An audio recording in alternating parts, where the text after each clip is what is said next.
Hello, my name is Thomas Fallon, and this is my presentation video.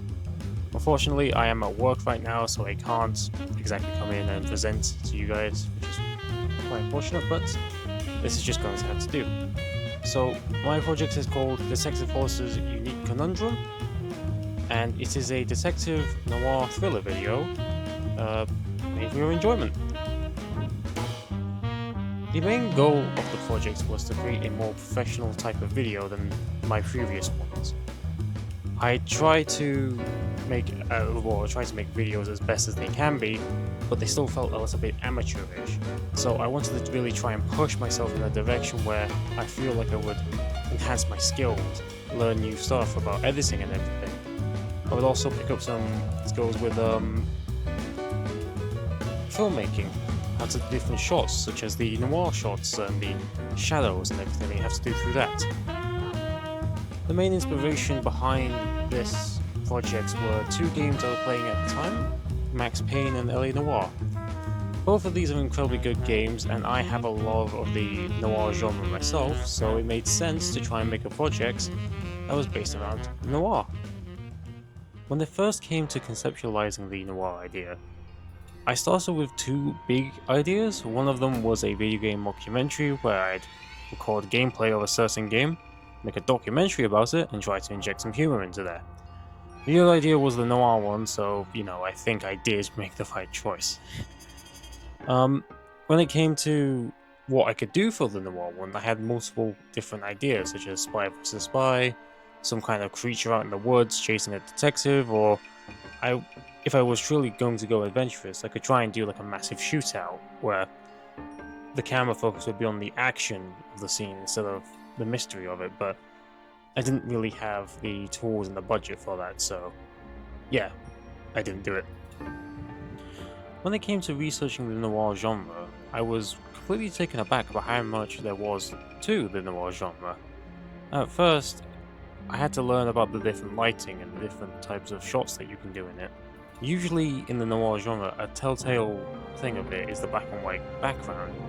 This is done to elevate the amount of shadows and lighting effects that you can have in there. I'll get to the lighting bit in a minute. You can have color in modern noir, but you do have to try and get the shots right in order to still hit that gritty tone. The reason why it's all in grayscale, and the reason why it's used to elevate shadows and everything, is mainly because it makes it more confusing to watch. When it's more confusing to watch, the drama is elevated, if that makes sense. So you don't know what's going on. But that is alright, because it heightens the sense of the mystery, the drama. More you feel taken aback about when there's a shooting in a noir film, because it feels more dramatic in that sense. Another important part about the noir genre is that there's usually a narrator narrating over most of the things. This narrator can sometimes sound serious, it can sometimes sound sinister, it can sometimes sound jokey. As long as you're hitting the points of it being gritty and being a bit depressing, you can come up with a really good narrator. Usually these narrations focus around like real world events and stuff, but that's only if you really want to add humor to it. When it comes to the key elements of my projects, on the base level you've got it's noir and it's a thriller. Those are only just the core pieces of it though. I try to maintain I try to maintain a sense of drama and suspense throughout the entire thing. There's multiple points in it where the lighting gets a bit confusing, which adds to the drama, where I knock myself out, which also adds to the suspense and drama because you don't know what's going to happen next.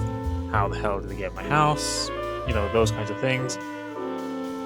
I've tried to maintain that throughout the entire thing to try and keep it to that sort of gritty tone. I've also tried to implement an air of mystery, like the confusing questions. How did Charlie get into Hollis's house? How can he just shift reality at times?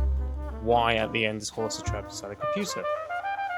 All of these things are meant to confuse you and make you question, which I hope adds to the mystery element of my project. To show you what I kind of mean through this project, I will now show you the first 4 minutes of the video. I really hope you enjoy it.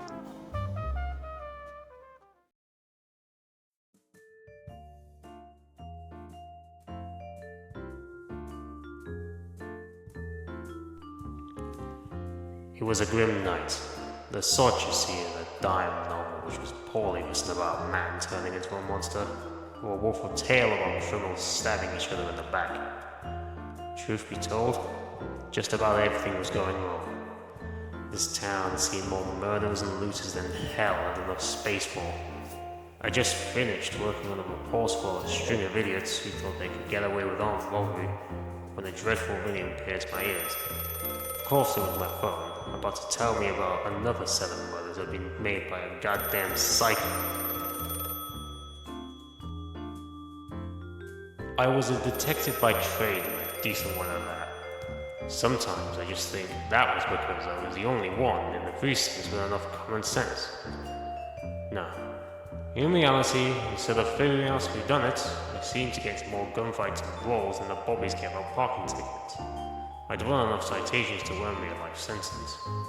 The only reason I'm still here is because I could shoot better. Maybe that's why they keep me around. The phone kept shouting its accurate tone.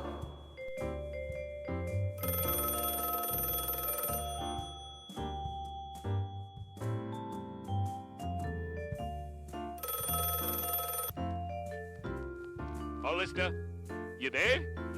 We got Charlie. Charlie. Businessman Charlie. Most sick and sly son of a bitch His Majesty's kingdom has ever seen. But his joys are the killing people, of course. Killing people in the form of advertisement, strangely enough. Like a deadly Billy Mays. He's got a way with words that no one else does. He convinces people to interview him or indulge in his insane fantasies. There's a whole of people that I will never understand. I see some strange happenings as a hard-boiled detective, and this loony took the goddamn cake. This shyster, this snake disguised as some kind of Satan. He deserves to be thrown into the Atlantic, so the concrete box for all the prey he's brought. The wind was howling a fierce torrent outside, almost like a foreshadowing of what was to come. I didn't believe in the supernatural or the freaky, but I could definitely tell that something unique was happening outside.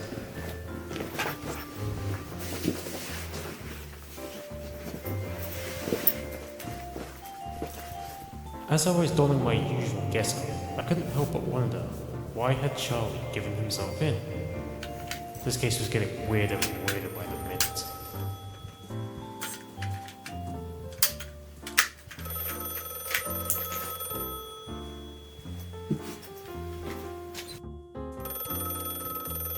Just letting you know, Hollister. He's down at the precincts. Let's see if we can crack this son of a gun. Would you look at that? Maybe, finally, my luck was turning. Guessing the chance to throw this pub behind steel bars would definitely earn me a swift pat on the back from the chief. Maybe a couple of thank yous, and even the odd drink. I was sick of mulling over his picture while beating my brains in with a slurry of spirits as I sat there controlling my thumbs. The only thing to hope now is that his silver tongue doesn't get better on the good people of the department.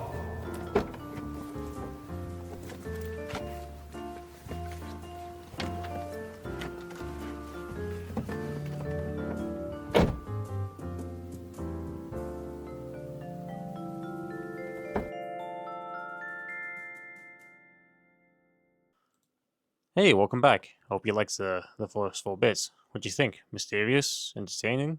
Dramatic? Hopefully.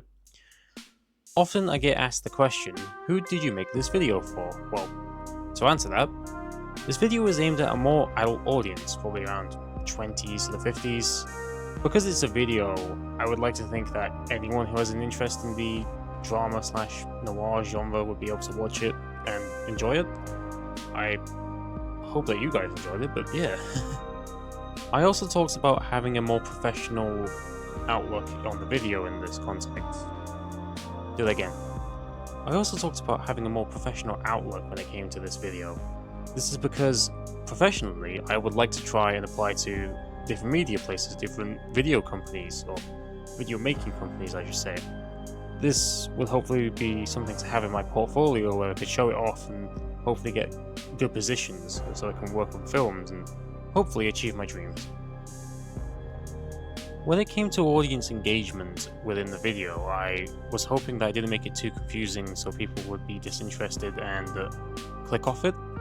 I tried to make it as simple as possible when it came to what the story actually was without revealing too much of it.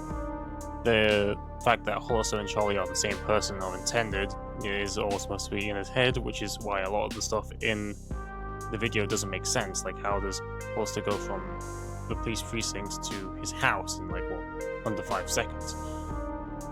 When it came to like retaining attention in my video, I'm hoping that the pace of it, which I thought was alright, I'm hoping that the pace can will keep people interested. New things pop up every now and then. When it comes to the audience actually interacting with my project, I'm hoping that people like it and will recommend it to other people. It's the only way that I can probably grow this channel, or grow this video, per se. And that's it. Thank you for watching my presentation, and I hope I summarized my projects as well. This project is very important to me because it's the first time that I've fully tried stepping out of my comfort zone, trying new things. This project has been tough, but I have worked my way through it. So, if you would, it would be really nice if you could give me some feedback. There is a QR code on the presentation right now. If you scan that, it will take you to a Google Forms site where you can ask any question you want, be it about the presentation, the project itself, anything else that you wanted to know. I will reply to these in due time, and I hope you enjoy the rest of the open day. This is Hollister, signing out.